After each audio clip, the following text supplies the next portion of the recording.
Nos partenaires vous présentent le championnat de France Endurance Ultimate Cup Moto FFM.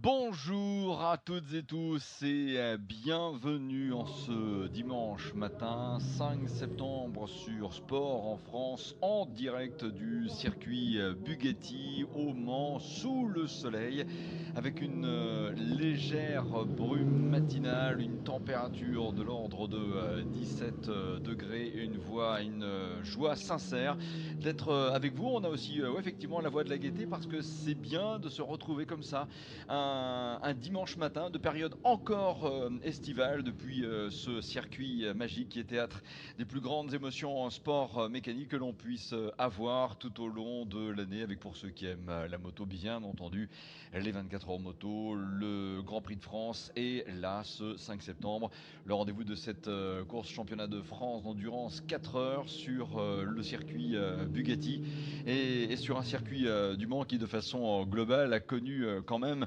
une sacrée période de fin d'été avec notamment les 24 heures du Mans. C'était il y a 2 semaines. Instants. Attention le panneau, 30 secondes. On a 30 secondes, donc nous partons, on vous rappelle, pour 2 tours de chauffe dans cette nouvelle procédure.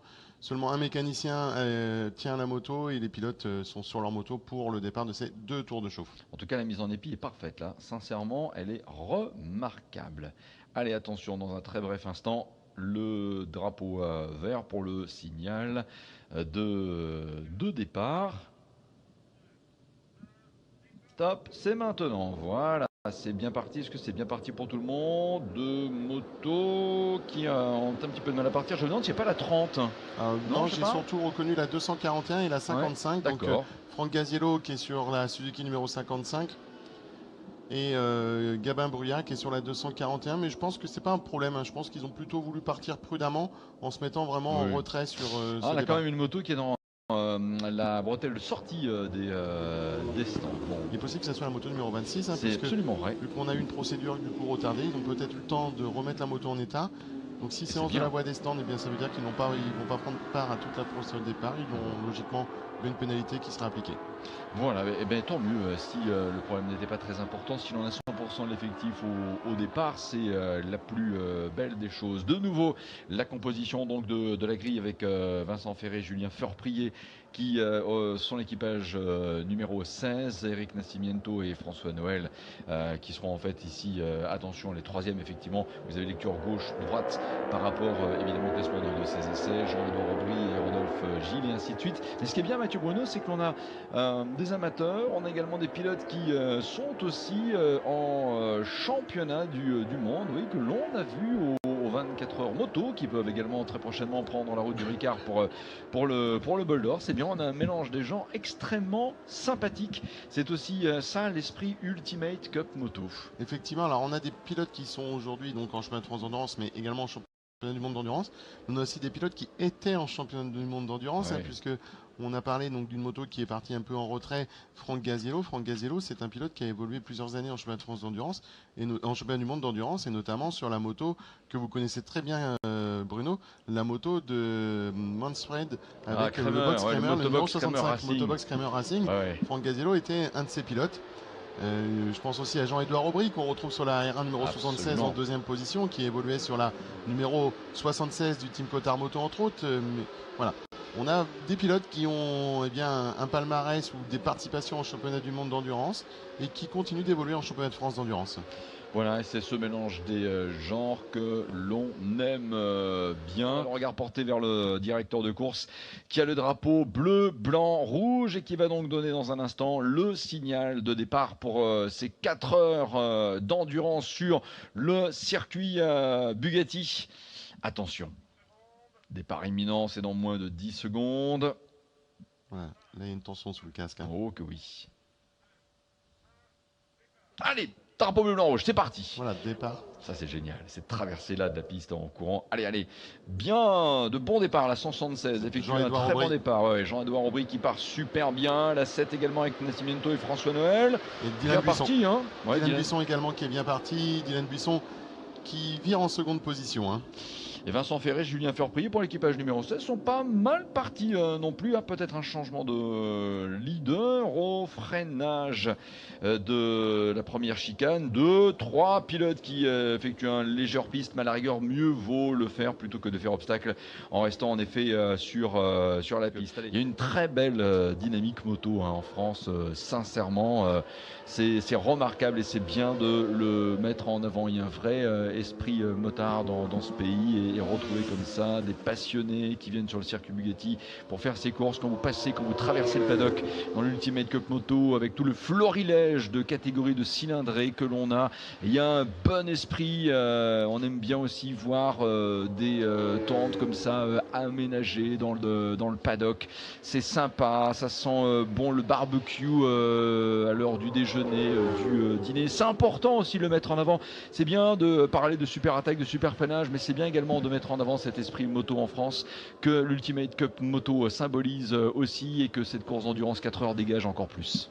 Voilà, donc vous avez vu, hein, les ravitaillements sont très longs avec la procédure et c'est Amandine Creusot qui répare au guidon de la Yamaha R1 numéro 241. Je souris un petit peu parce que comme les petits gabarits, il faut vraiment la pousser. Voilà. Pardon Amandine. Hein. Anthony Verona également va repartir lui au guidon de la Yamaha R1 numéro 55, du team TP55. Samuel Gilles s'est donc arrêté pour l'instant. Donc changement de leader, rappelons-le, avec bel et bien la numéro 16 de Vincent Ferré de Julien Furprier qui est effectivement passé au stand. On voit le changement de transpondeur avec le petit boîtier jaune juste avant de vous retrouver Bertrand Puchot. On termine votre phrase et on retrouve Bertrand. Voilà, le petit surnom de Jean-Edouard Aubry, comme ça Bertrand pourra le voir tout à l'heure, c'est Doudou. Voilà, c'est le surnom. Bertrand, à vous. Ah ouais, avec un grand monsieur de l'endurance avec vous.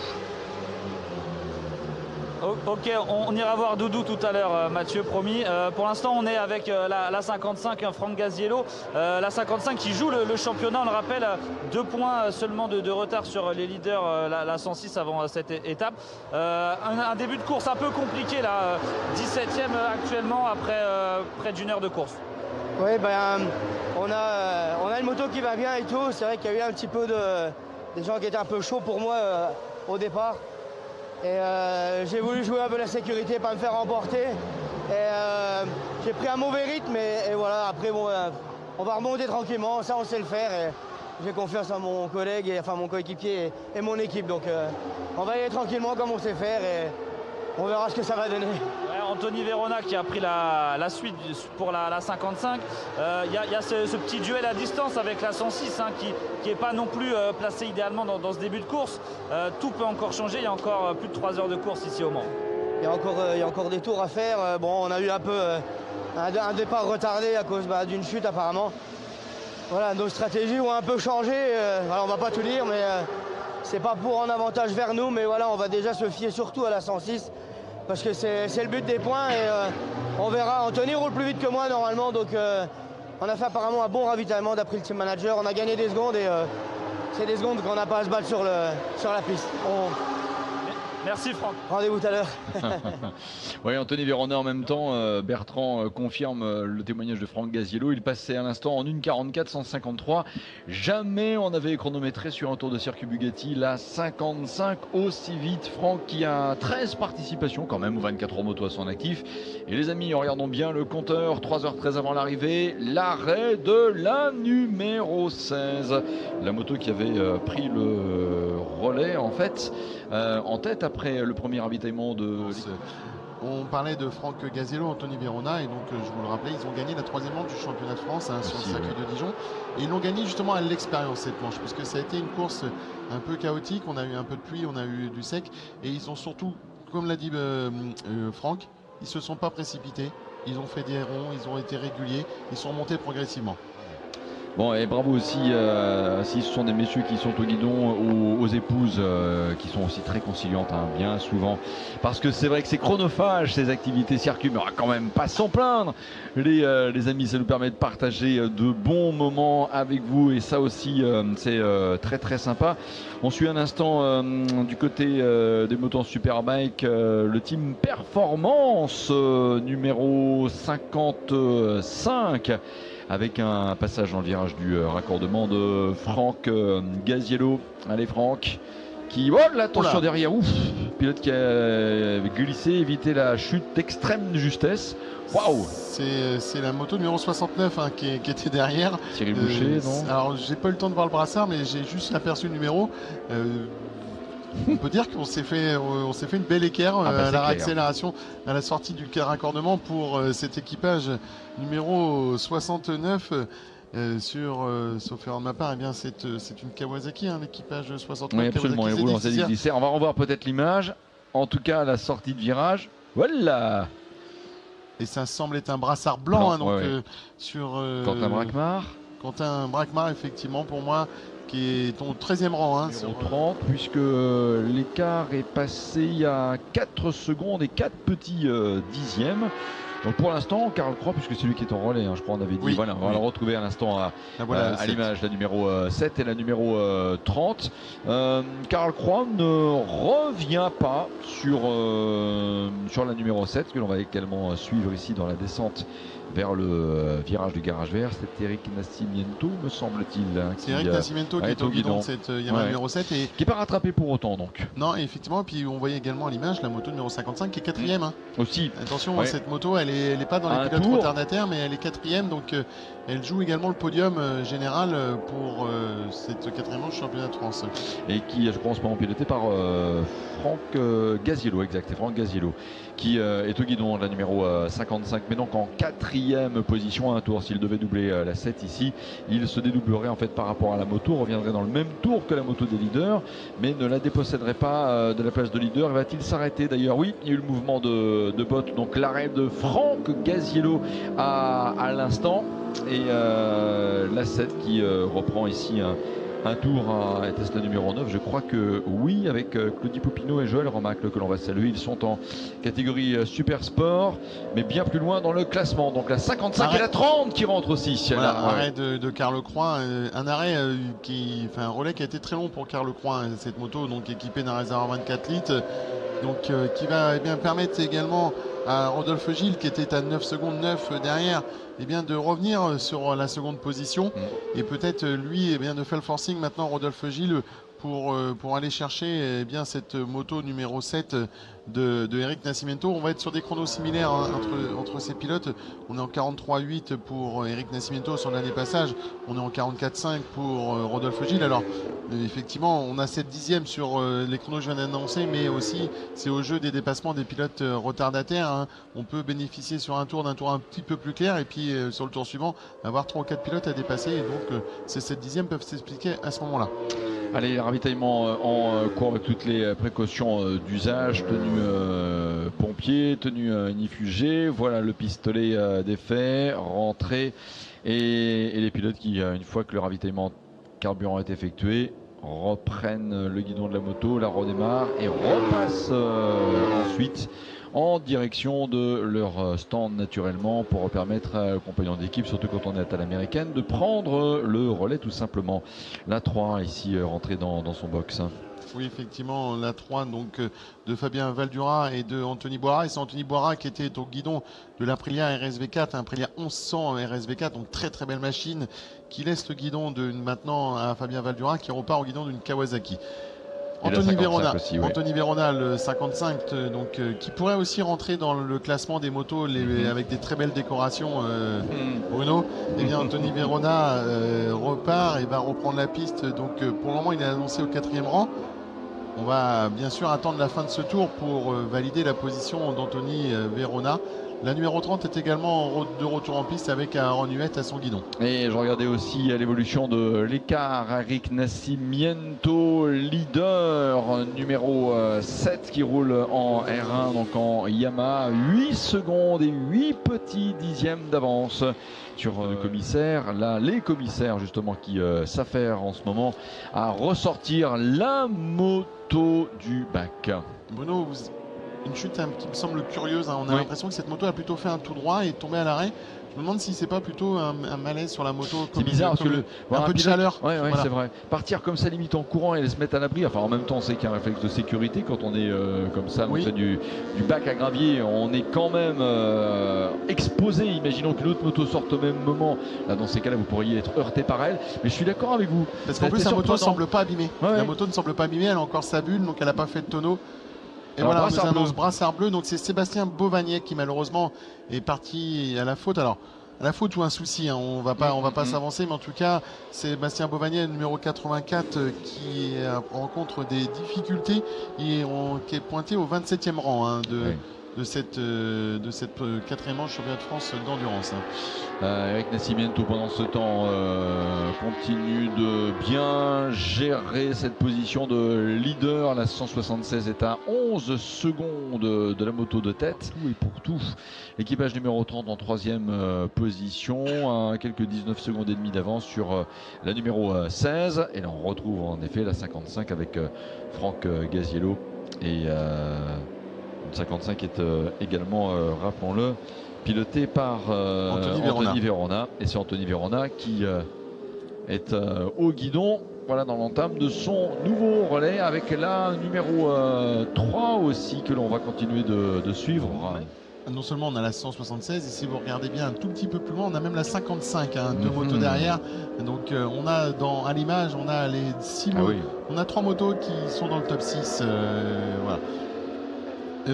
Frédéric Tachin et Dylan Buisson, donc effectivement Dylan Buisson disait qu'il avait tout donné et attaqué encore dans la dernière demi-heure, mais on vous rappelle donc au niveau des classements, on a 3 classements à effectuer. Donc on a un classement scratch, donc au scratch on va retrouver l'équipage 176 en tête devant la 7 et la 30. En même temps que l'on revient sur ce classement, Franck Gaziello et Anthony Verona, les vainqueurs de Dijon 2, sont 4e du classement. Donc Franck Gaziello et Anthony Verona numéro 55 sont 5e du classement.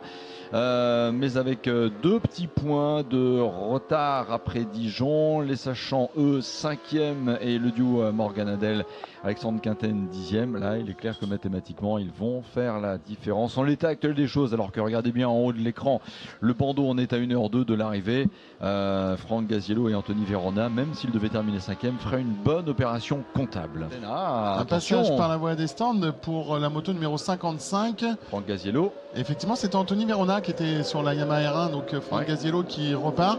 Et nous sommes rentrés dans les 10 dernières minutes, Bruno. 10 dernières minutes pour cette 4e manche du championnat de France d'endurance. Franck Gaziello qui repart, il était au 5e rang. Logiquement, il avait quasiment un tour d'avance sur l'équipage numéro 8. Donc cet arrêt au stand ne devrait pas avoir trop d'incidence pour le classement général de cette moto. Et surtout, on rappelle aussi, cette moto qui est virtuellement en tête du championnat. Voilà, avec les 2 petits points de retard qu'elle avait sur l'équipage Morgan Adel et Alexandre Quinten, qui en étant en 10e position, c'est pas la peine de reprendre le barème des points, on marque beaucoup moins de points quand on est 10e que quand on est 5e, donc avec 2 petits points de retard pour la 55 sur la 106. Vu que la 55 est la moto 5e en question, elle devrait à l'aise passer en tête. Ça va rendre encore plus épique la suite et fin de championnat. Nous avions Amandine Creusot et Gabin Bruyat 3e. Ils avaient 49 points. Ah, ça va être chaud parce que Karl Croix et Aaron Huet sont arrivés en fait dans la Sarthe avec 5 points de retard sur le duo mixte. Et pour l'instant, Karl et Aaron sont en 4e position, alors que Amandine Creusot et Gabin Bruyat sont à la 11e place. Donc on peut avoir, en partant de Sarthe ce soir, l'équipage 55 nouveau leader devant la 106 et l'équipage Karl Croix Aaron Huet nouveau 3e au détriment peut-être d'Amandine Creusot et de Gabin Bruyat. Effectivement. Et puis à l'image on avait justement Amandine Creusot et qui donc Franck Gazzello est reparti derrière Amandine Creusot, il l'a passé. Et je trouve cette image sympathique parce qu'il faut savoir que Amandine Creusot et Franck Gazzello sont originaires à peu près de la même région et que Amandine aide et assiste Franck Gazzello sur l'organisation de ces journées de roulage et participe énormément aux journées de roulage du team TP55 qui engage cette moto numéro 55 dans ce championnat de France. Donc je trouve ça sympa de voir ces deux amis dans la vie finir cette 4e manche du championnat de France d'endurance roue dans roue. Ils vont pas se faire de cadeaux, hein. C'est parce qu'ils sont l'amitié n'empêche pas la rivalité. Voilà. Et donc c'est une image très sympa à voir. Ouais, l'amitié n'empêche pas la rivalité sportive, c'est évident. Mais par rapport à ces variations comptables au regard de la physionomie du championnat de France, si on dit, c'est parce que justement ces quelques variations montrent bien d'abord que les écarts mathématiques ne seront pas si abyssaux que cela. Et par conséquent, ça ne rendra que plus épique la finale nivernaise des 9-10 octobre à la faveur de l'automne naissant. Ce sera très sympa. Mais on a souvent dans la Nièvre une assez belle arrière-saison. Moi j'ai souvenir des éditions du Bol d'Or vécues là-bas ou même de course auto. Généralement septembre-octobre, c'est plutôt des mois à météo assez clémente dans la Nièvre, alors que le printemps est plus difficile. Effectivement, on a eu sur les dernières années des météos assez clémentes. L'année dernière, c'est malheureusement pas avec nous, mais on a eu majoritairement, si on faisait un point. Oula. Et attention, c'est la moto numéro 106. C'est la moto d'Alexandre Quinten. Et c'est Alexandre Quinten qui est parti à la faute. Et j'ai l'impression qu'on est dans la chapelle de nouveau pour cet équipage, un équipage qui est malheureux ce week-end. Hein. Ah oui, décidément, il est carrément perdu l'avant. Perte de l'avant pour Alexandre Quinten. Bac à gravier, voilà. Ils sont salués par le drapeau à damier. Victoire de Flash 76. Victoire de Jean-Édouard Aubry et de Rodolphe Gilles et seconde place à l'instant pour François Noël et Eric Nascimento. Une très belle seconde place pour cet équipage. Et Vincent Ferré qui va passer et qui va franchir cette ligne au 3e rang. Je sais pas ce qu'il il voulait passer un coucou à quelqu'un qui rattrapait peut-être dans les derniers virages. Il faut faire attention, possible, mais bon, voilà. Vincent Ferré, 3e. Et en même temps a été salué par le drapeau à damier, l'équipage numéro 55. Ça me fait toujours penser à National Moto quand on a ce numéro-là, donc on va les saluer aussi à distance.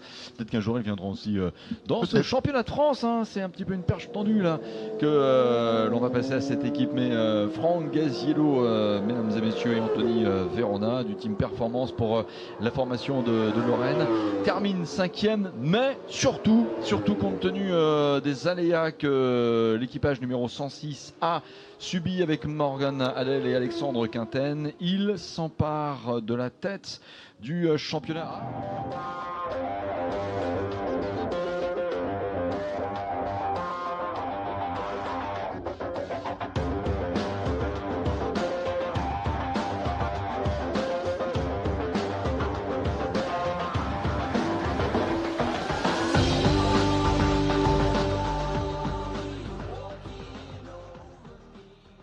Nos partenaires vous ont présenté le championnat de France Endurance Ultimate Cup Moto FFM.